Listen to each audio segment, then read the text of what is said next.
하나님의 말씀은 로마서 15장입니다.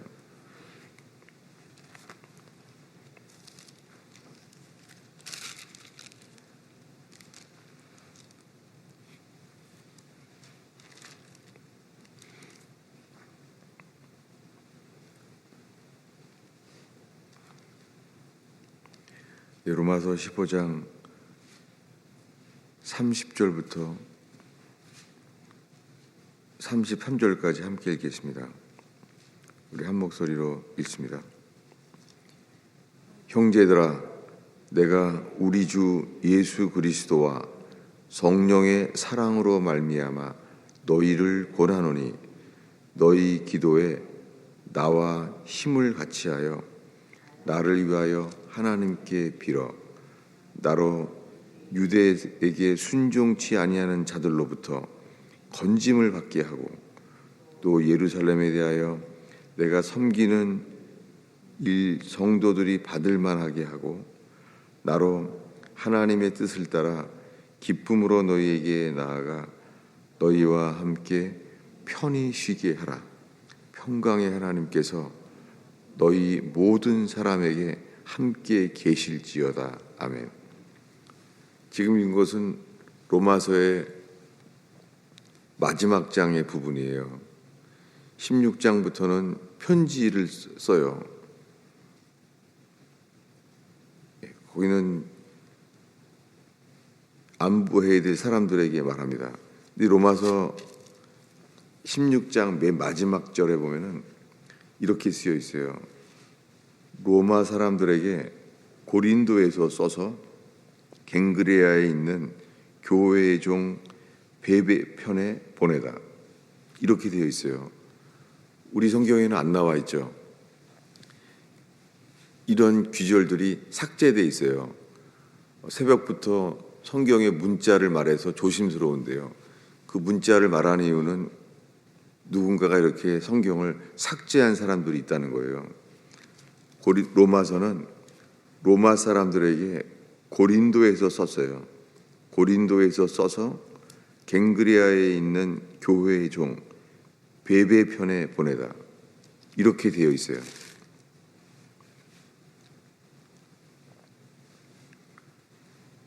그 중에서 오늘 말씀은 로마서 15장 말씀 읽었는데요. 30절에 형제들아, 내가 우리 주 예수 그리스도와 성령의 사랑으로 말미암아 너희를 권하노니 너희 기도에 나와 힘을 같이하여 나를 위하여 하나님께 기도하라는 거예요. 오늘 설명하려는 것은 이 30절에 형제들아 라고 이 성경의 원래의 말씀의 순서가 형제들아 라고 하는 말이 그 다음에 너희를 권하노니, 여기에가 이 사도 바울이 편지하는 거예요. 너희에게 권하노니. 이 단어가 권한다는 것보다 더 강한 표현이에요. 영어로 beseech. 이 말은 강청하노니예요. 이 말은 바로 곁에서 부른다는 거예요. 이 헬라어로 바로 곁에서 부른다는 거예요. 그러니까 사도 바울이 지금 로마서를 쓰면서 왜 사도 바울이 이런 마음이 드는지는 모르죠. 뭐라고 썼냐면 형제들아, 내가 너희를 강청한다. 이렇게 말하는 거예요. 내가 너희를 강청하노니, beseech. 내가 너희를 강청하노니. 이것은 바로 곁에서 부른단 말이에요. 새벽부터 자꾸 이런 설명을 이 문자에 빠지지 않길 바라요. 너희를 강청하노니. 이게 파라칼레오라는 단어가 파라가 바로 옆에서 부른단 말이에요. 곁에서 부른다는 거예요. 로마 교회 교인들에게요 편지를 쓰는데 고린도에서 이거 쓰고 있으면서 내가 너희를 강청한다는 거예요. 우리들에게도 이 말씀으로 인하여 사도 바울이 우리에게 강청하고 있는 것, 뭐를 강청하냐면 너희 기도에 나와 함께 힘을 같이하여 나를 위하여 하나님께 기도해 달라라고 말하고 있어요. 지금 이 말씀은 우리가 최근에 보고 있는 겟세마네의 기도와 참 같아요. 겟세마네의 기도는 무엇입니까? 겟세마네의 기도에 예수님은 제자들에게 말해요. 나와 함께 여기에 있으라는 거예요. 내가 기도해야 되는데 내 옆에 있다는 거예요. 근데 제자들이 잤잖아요. 피곤하여서 그는 졸았습니다. 근데 주님은 땀방울이 핏방울이 되는 것처럼 기도했잖아요. 주님이 이렇게 말했죠. 너희는 나와 함께 깨어 있어 기도하라 라고 말했습니다. 근데 그들이 졸았잖아요. 그래서 예수님이 이렇게 말했죠. 나와 시험에 들지 않게 나와 함께 깨어 기도하라. 그러면서 1시간도 나와 함께 기도할 수가 없더냐. 그 주님 하나만 기도했죠. 아버지여, 할만하시거든 이 잔을 내게서 옮겨주십시오 라고 말합니다. 그때 주님은 땀방울이 핏방울이 떨어지는 것처럼 그렇게 기도했어요. 이 기도, 주님 앞에 힘써서 기도한 거예요. 이것을 누가복음 22장에는 에고니, 힘써 기도했다는 거예요. 여러분, 우리가 기도에 힘을 써서 기도해야 될 때가 있어요. 그리고 힘써서 기도하게 하시는 것 자체가 은혜예요.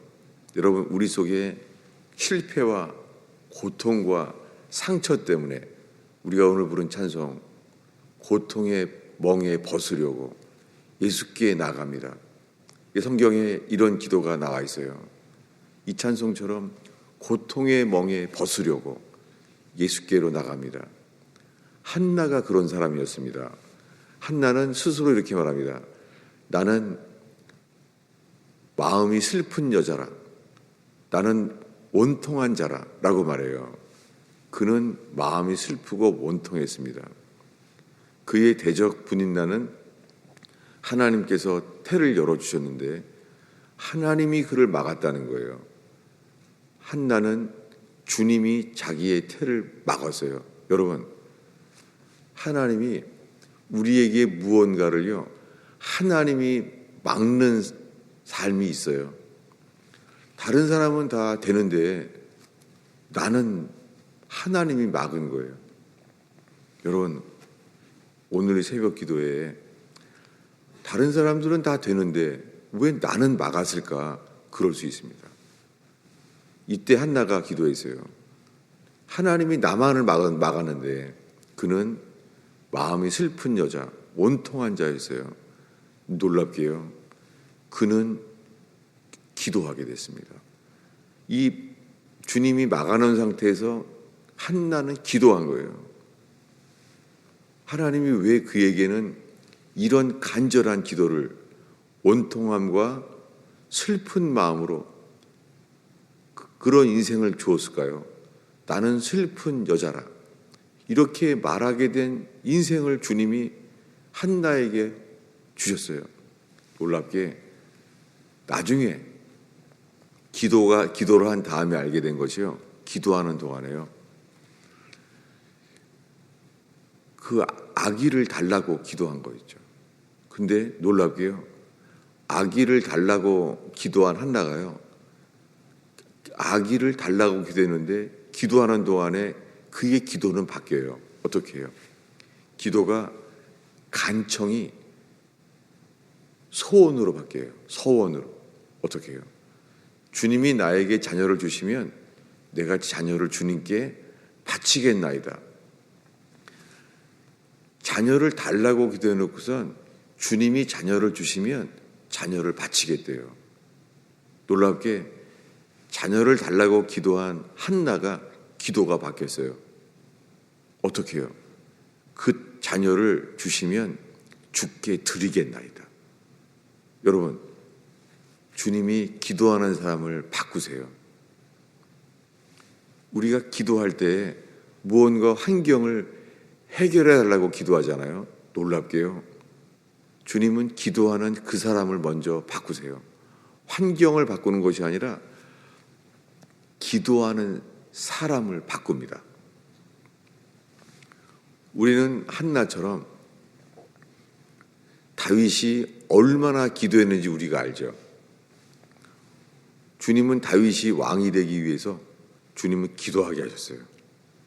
시편이 150편이에요. 다윗이 얼마나 기도를 했길래 그 기도한 내용들이 시편이 150편이 됐어요.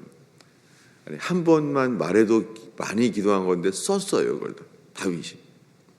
우리가 그 시편을 보고 있습니다. 놀랍게 하나님께서는 이 시편의 기도가 인류의 믿는 모든 사람들이 다윗을 통하여서 이 기도를 배우게 하셨어요. 그렇게 한나가 기도했을 때요, 성경에 한나가 기도한 내용이 성경에 기록되어 있어요.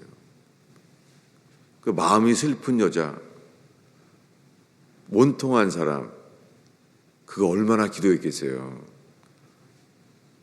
다윗이 사울왕이 시기하고 죽이려고 해요. 그때 다윗이 얼마나 마음이 원통하고 슬펐겠어요.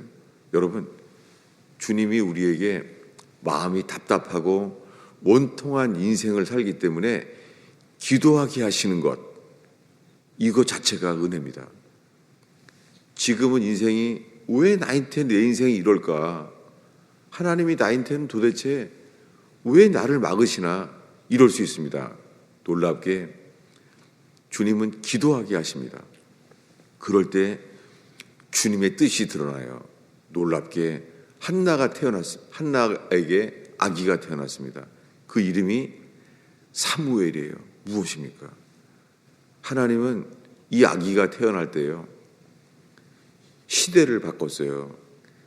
사사기가 끝나요. 사사기는 각자의 소견대로 살았을 때예요. 사사만 있었을 뿐이지 다들 각자의 소견대로 살았기 때문에 나라가 이루어지지 않았을 때였어요. 주님은 이때 해산의 기도를 하게 만들었습니다. 누구요? 한나를 통하여. 태어난 아기가 사무엘이에요. 최후의 사사, 최초의 선지자가 태어난 거예요. 여러분, 우리는 모릅니다. 우리가 왜 인생을 하나님이 막아버리시는지. 하나님이 우리 인생을 막아버렸기 때문에 우리는 다윗처럼 기도하게 됩니다. 한나처럼 기도하게 됩니다. 여러분, 이런 인생이라면 주님 우리에게 이끄십니다. 간절히 기도하게 만드는 거예요. 놀랍게 사도 바울도 이런 사람입니다. 그는 형제들에게 이렇게 말해요. 오늘 형제들아, 우리 주 예수 그리스도와 우리 주 예수 그리스도를 인해서 그리고 성령의 사랑으로 말미암아 너희에게 강청한다. 비세이치 파라칼레오, 너희 곁에서 너희를 부른다. 너희를 권한다. 여러분, 이 새벽 기도에 이렇게 이끌림을 받게 되기를 바랍니다. 왜 이렇게 했는지 모릅니다. 로마 교회에게 편지하면서 너희를 권한다. 너희 기도에 나와 힘을 같이 하여. 겟세마네의 기도는 힘을 써서 기도하지 아니하고는 넘어갈 수 없는 곳입니다. 힘을 써서 애써 기도하여 이렇게 기도했습니다. 저도 이 설교를 하면서 제 자신이 너무나 부끄러워요. 저는 오랫동안 기도하지 않았던 인생이에요. 괴로워서 성경은 봤어요. 괴로움이 이 고통이 멈출 만큼 성경만 봤어요. 근데 기도는 하지 않았어요. 근데 주님께서 이제서야 기도할 수 있도록 돌이킬 수 있는 길을 주시고 있는 것이죠. 나와 힘을 같이 하여 나를 위하여 하나님께 기도해달라. 이 편지하고 있는 사도 바울에게 있는 이 마음, 형제들에게 힘을 써서 이렇게 기도하자, 같이. 이것이 오늘 전달되는 시간 되기를 바랍니다. 예수님이 이렇게 말합니다. 땀방울이 핏방울이 흘러가는 것처럼 애써서 기도했어요. 그때 천사들이 도왔다고 성경에 말합니다. 누가복음 22장에. 여러분, 힘써서 기도가 안 될 때, 애써서 기도할 때 우리의 기도를 천사들도 도와주시는 그 기도. 하나님, 저희 교회는 기도해야 되는 것을 주님이 아십니다. 주님, 힘써서 기도해야 될 것을 주님이 아시나이다. 그런 마음이에요. 그럴 때 이렇게 기도가 바뀌어요. 32절의 마지막이죠. 기도할 때 이렇게 말합니다.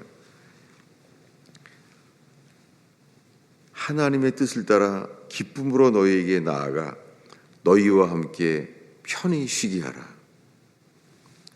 놀랍게 이것은요, 겟세마네의 기도를 마쳤을 때 예수님이 하신 말씀과 똑같아요. 뭐라 그랬죠? 예수님이 일어나라, 이제 나와 함께 쉬라 라고 말해요. 여러분, 애써서 기도해야 될 때, 이 기도의 양을 채웠을 때, 주님이 우리의 기도를 인도하셨을 때, 주님은 우리에게 애써서 기도한 만큼 우리에게 주님이 쉬게 하세요. 편히 쉬게 하라. 놀랍게 이 단어는 리프레시라는 단어예요. 우리를 새롭게 한다는 거예요. 놀랍게 땀방울이 핏방울이 흐를 것처럼 기도했을 때요, 그때는 힘들게 기도해야 되지만 쉬게 합니다. 쉬게 했다는 거예요. 고통 가운데 슬픈 여자, 마음이 원통한 여자가 기도했을 때요, 주님은 그 일을 쉬게 합니다. 사무엘이 태어남과 함께 기도한 사람에게는 힘써서 기도할 때 주님은 다 리프레시, 우리를 새롭게 하십니다. 기도하겠습니다.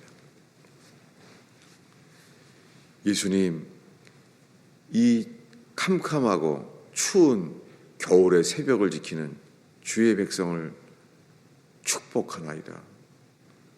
주님, 기도의 은혜를 열어 주시옵소서. 주여, 오늘 새벽에 기도할 때 이 말씀으로 인하여 주님 더욱 힘써 기도하게 하시며 기도를 열어 주옵소서. 예수님의 이름으로 기도하였습니다.